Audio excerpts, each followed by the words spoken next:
Bonsoir mes bien-aimés. Donc aujourd'hui, ce soir ou cette nuit, et j'ai souhaité qu'on puisse s'entretenir sur la notion de la repentance. C'est une notion qu'on a déjà entendue. Mais bon, j'ai souhaité qu'on y ait... Oui, j'étais en train de dire que cette nuit, c'est pas... Là, ça va? Merci beaucoup, pasteur. Donc, je souhaitais qu'on s'entretienne sur la notion de la repentance. Ce ne serait pas long, je vais faire un effort, en tout cas, pour que dans les 15 minutes, je puisse dire quelque chose cette nuit. Alors, le nom repentance est tiré pour la compréhension même du nom, est tiré du verbe se repentir. Se repentir voudrait tout simplement dire changer d'avis ou alors regretter, ou mieux s'amender de bon cœur avec une aversion pour ses péchés passés ou les péchés qui sont actuels. Donc c'est ce que ça veut dire, se repentir. Mais on ne fera pas l'étude philosophique de se repentir, mais nous allons plus nous aider de la parole de Dieu pour que nous puissions comprendre exactement ce qu'il en est. Et donc si nous lisons dans Matthieu 3:2, la Bible déclare « Repentez-vous, car le royaume des cieux est proche. » Repentez-vous, car le royaume des cieux est proche. La repentance dont on parle ici doit être volontaire, non pour obéir à une loi, mais par amour de la vérité, par amour pour celui qui nous a aimés les premiers, et donc ici le Père, Dieu. Si nous vivons la repentance seulement pour obéir à une loi, elle sera superficielle. Elle ne changera pas nos vies. Nous serons comme les pharisiens à qui Jean-Baptiste adresse ses reproches. La repentance doit être sincère. Sinon, nous pourrons ici donc l'illustrer par une situation d'une personne qui va donc rencontrer un chirurgien en esthétique pour se faire le visage. Vous comprendrez qu'il est vrai qu'après l'opération, l'aspect extérieur, ce que voulait la personne sera acquis, changera, mais le cœur de la personne restera le même, ainsi que son caractère et sa mentalité. La dureté de son cœur subsistera, parce qu'on a touché que, donc l'aspect n'a changé que le visage.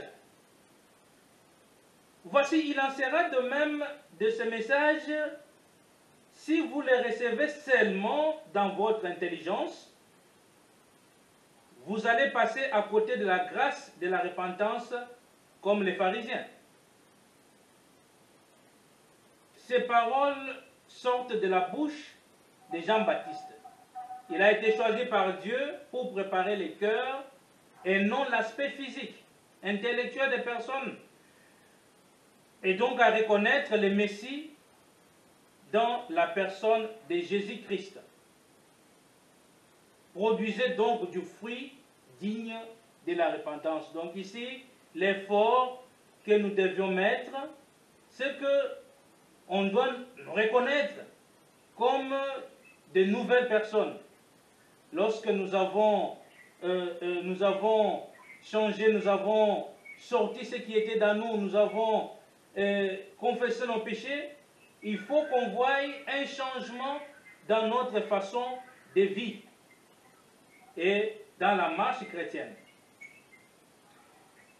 Dans Matthieu 3,10, nous pouvons lire déjà la cognée est mise à la racine des arbres. Tout arbre donc qui ne produira pas de bons fruits sera coupé et jeté au feu. Alors même que dans Matthieu 12, 35, on lit également « L'homme bon, dans son trésor qui est bon, prend des choses bonnes. L'homme mauvais, dans son trésor qui est mauvais, prend des choses mauvaises. » Et pourtant, dans Éphésiens 4, 29 plutôt, excusez-moi, la Bible déclare qu'il ne sorte de votre bouche aucune parole mauvaise, mais s'il y a lieu, quelques bonnes paroles qui servent à l'édification et communiquent une grâce à ceux qui l'entendent. Jésus-Christ nous rappelle dans Matthieu qu'au jour du jugement, les hommes rendront compte de toute parole vaine qu'ils auront proférée. Sur tes paroles, en effet, tu seras déclaré juste. Sur tes paroles, tu seras condamné. Vous l'aurez compris, il y a des paroles qui nous justifient, car elles rendent gloire à Dieu en construisant la communion fraternelle, et d'autres qui nous condamnent, c'est-à-dire qui nous mettent avec ceux qui s'opposent à Dieu et sont dès lors séparés de l'Éternel. Par la lecture de ce texte, vous l'aurez compris, sans la repentance, toutes nos œuvres sont mortes. Le monde actuel vit dans les mensonges et n'a rien de bon d'autre à nous apporter. Nous baignons dans cet esprit et pourtant, dans Jean 8, 44, Jésus nous dit en substance que le mensonge a un père. Et le père du mensonge est connu, c'est le diable. Combien plus le sang du Christ, qui par l'Esprit éternel s'est offert lui-même sans tâche à Dieu, purifiera-t-il votre conscience des œuvres mortes, afin que vous serviez les dieux vivants, notre seul Père, comme le déclare dans 8 Jean 41.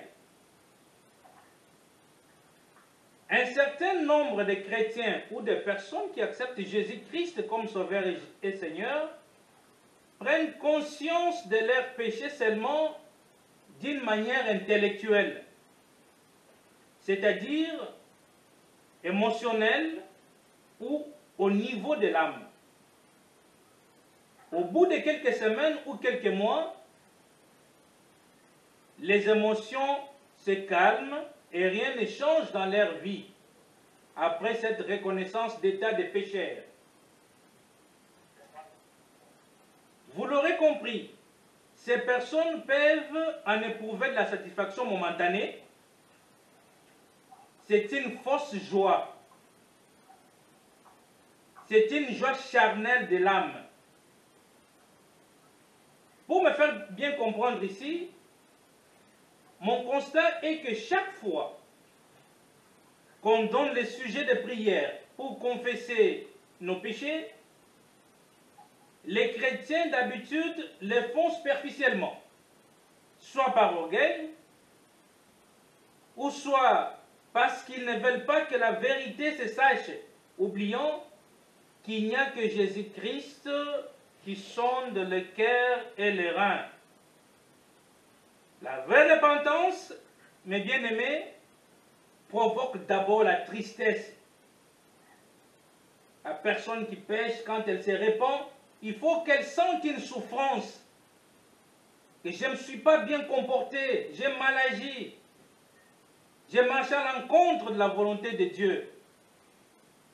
Et ensuite, cette repentance doit créer en cette personne la joie. Cette joie qu'apporte le Saint-Esprit. La véritable repentance, mes bien-aimés, sévit au niveau du cœur. Dieu promet un cœur nouveau, mais seulement pour ceux qui se répandent véritablement. Non seulement pendant un mois ou deux, mais pour toute la vie. La repentance nous permet de se conformer à la parole de Dieu, à ses commandements, étant donné que nous sommes les disciples de Jésus-Christ et nous devenons par ce fait une nouvelle créature.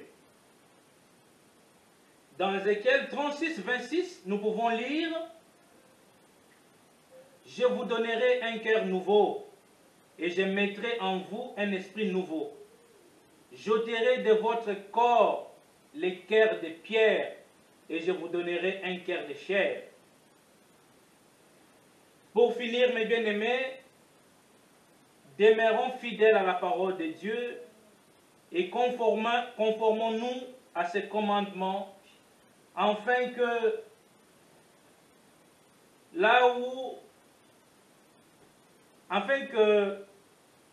ces jours-là, nous le rencontrions dans les airs pour l'accomplissement de sa parole contenue. Dans Jean 14, 2 jusqu'à 3, je lis, « Il y a plusieurs demeures dans la maison de mon Père. Si cela n'était pas, je vous l'aurais dit. Je vais vous préparer une place. Et lorsque je m'en serai allé et que je vous aurai préparé une place, je reviendrai et je vous prendrai avec moi, afin que là où je suis, vous y soyez aussi. »